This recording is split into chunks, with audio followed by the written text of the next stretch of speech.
একদম ফাঁকা মাঠের মধ্যে বসে আমি ল্যাপটপ দিয়ে ইউটিউবে ভিডিও দেখতেছি ওয়াইফাই কানেক্ট করে। এখানে ভাইবেন না যে আমি স্টারলিংক ব্যবহার করতেছি, কারণ স্টারলিংকের দিন শেষ, জিপি ফায়ার বাংলাদেশ। আমি গ্রামীণ ফোনের এই পোর্টেবল ওয়াইফাইটা ব্যবহার করতেছি। আপনারা বাই দিস টাইম অনেকেই এই জিপির এইটা বা রবির সিম কোম্পানির কম বেশি এরকম পোর্টেবল ইন্টারনেটের সলিউশন দেখছেন, যেটা দিয়ে যে কোনো জায়গায় কোনো তাত্তরের ঝামেলা নাই, কানেক্ট করবেন আপনার ল্যাপটপের সাথে, এখানে একটা সিম ঢুকাই দিয়ে ব্যাস কাজ হয়ে যাবে। এবং এখানে কিন্তু কোনো প্রকার বিদ্যুতের কানেকশনও দেওয়া লাগতেছে না। জাস্ট দেখেন এই যে আমার এখানে ওয়াইফাই কানেক্ট করা আছে, একটু মনিটরটা দেখাও। এই যে আমি ইউটিউব চালাইতেছি। সো আমি এখন একটু স্পিড টেস্ট মাইরা দিই, ওকলাতে চলে গেলাম, ওকলাতে যে একটা স্পিড টেস্ট মাইরা দিলাম এবং স্পিড টেস্টটা হতে থাকুক, তার মধ্যে একটু দেখাই। এই যে জিপি ফায়ার যে ডিভাইসটা, এটা আমি বেশ প্রায় 2-3 মাস ধরে ব্যবহার করতেছি। আমি নিজের টাকা দিয়েই পারচেস করছি, কোনো স্পন্সর্ড ভিডিও না। তো এটার একটা ফুল রিভিউ আসবে। আমি সিলেটে যে ব্যবহার করছি এবং গ্রামে এসে ব্যবহার করতেছি, শহরে ব্যবহার করছি এবং বিভিন্ন জায়গায় ব্যবহার করে আজকে ফাইনালি এটার ভিডিও শুট করতেছি। তবে তার আগে ভাবলাম একটু শর্টসে আপনাদেরকে জানাই দিই। এই দেখেন এখানে ডাউনলোডের স্পিড আসছে 9 MBPS আর আপলোডের স্পিডটা কিন্তু এখনো হইতেছে, দেখা যাক কত হয়। তবে একটু বলে রাখি, আমি যেখানে আসি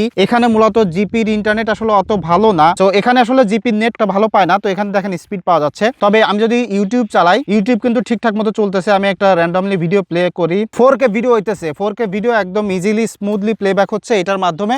সো ভেরি সুন এটার ফুল রিভিউ আসতেছে। যদি দেখতে চান চ্যানেলটা সাবস্ক্রাইব করে রাখেন যে যেখান থেকে দেখতেছেন।